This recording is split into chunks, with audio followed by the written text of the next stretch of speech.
To stop micromanaging, you need to shift from controlling every action to setting clear expectations and trusting people to meet them, then checking in at agreed points instead of watching over every step. Micromanaging usually comes from fear, not from wanting control for its own sake, and that fear is that if you let go, something will go wrong and it will reflect on you.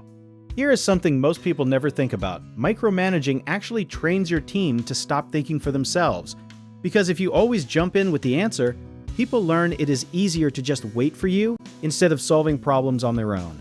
That means the more you micromanage, the more you create the exact situation you were afraid of, a team that cannot function without you.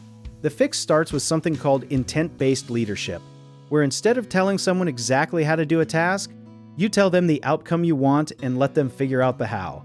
Try this today. Pick one task you would normally control closely, explain the goal and the deadline, and then walk away completely until the check-in time you both agreed on. It feels uncomfortable at first because your brain wants reassurance, but that discomfort is actually a sign you are building trust instead of just talking about it. One common mistake is confusing checking in with checking up. Checking in is a scheduled update where the person comes to you. Checking up is you showing up unannounced to see what they are doing, and that second one destroys trust fast. So pick specific times to review progress and stick to them. Another mistake is giving people freedom but still redoing their work the moment it is not exactly how you would have done it, which teaches them their effort does not matter. So instead, ask yourself if the result meets the actual goal, not if it matches your personal style. A lot of people also think delegating means lowering your standards, when really it means clearly explaining your standards up front so the other person has a real chance to meet them. So spend more time on the front-end explanation and less time on the back-end correction.